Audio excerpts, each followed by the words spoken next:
Hey everybody, it's Victor with a spackle update. Basically, I'm going to say what I'm going to be getting to later, and I'm going to talk about a few things that I already did. Alright, first of all, Macbeth, probably not going to do it. I had one joke to start with, and I tried to build other jokes from the play. Didn't work. I may try Dante's Inferno or something, but I don't know. Meanwhile, I will give you the one joke that I had for Macbeth. Won't be able to win, Macduff, for I can't be killed by anyone born of woman. Well, too bad, for I was from my mother's womb untimely ripped. What does that mean? Is that good? It means my mom had a C-section. Since I didn't pass through the birth canal, you could say I wasn't technically born. Oh, I get it. That's actually pretty... Oh, shit. Yeah. Okay, next one. Yeah, I just wanted to point out that I may end up doing another movie review, you know, like the whole junkyard concept sort of proposed, which I haven't done in a while, but we'll see. I'm thinking of approaching Asylum Films, but I don't know if I want to give those guys any more credit than or any more publicity than they already have. May also do a book review, theater review, music review, mediums that I haven't tried yet, just because I can. Then just a note on the Hovercar review, two of them. One is that in the beginning, because Windows Movie Maker gets screwy, I ended up submitting a final project where the R in my name, when I said by Victor, was not there. The title was supposed to flash on. I wrote it up, but the R was not showing, and I was not made aware of this until after the due date for the project.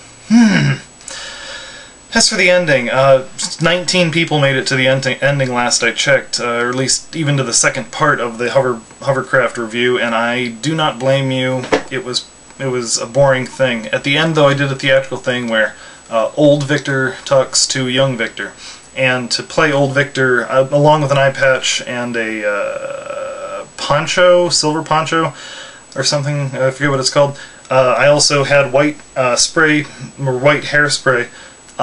Don't ever do that on a beard. It becomes a mask of fumes. You will notice in my you'll notice in my performance that it was not very good. I was out of it because I was high. I don't have much of a point of reference for this. I don't drink, smoke, or do drugs. But yeah, I think I'm pretty sure I was high there. Disappointing experience. Anyway, my Star Trek review. I talked about how the person who's seen the movie 2 weeks later is different from the person who just saw the movie. A little bit, only in that I've identified something.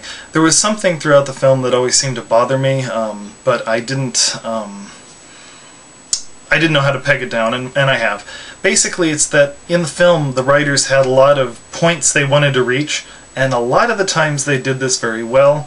You know, jumping from plot point to plot point, ideas, all that.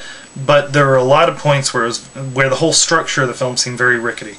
One very, very important one that they kind of screwed up on, in my opinion, is after Kirk and Spock have their little tiff, and Spock leaves the bridge, they say, "Oh, we don't have a captain." He says, "Oh, yes, you do." And Uhura says, "I hope you know what you're doing," and he says, "So do I."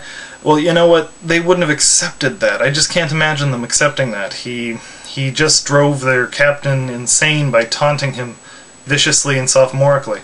And he was exiled from the ship previously, so that I'm pretty much guessing that his second officer ship doesn't hold. They really should have tried to sell that point better. They did not. There are a couple of points in the film, especially when you think about Nero's motivations and stuff like that, that just didn't hold water. They should have tried harder on that point. It'll make the film look worse as time goes on.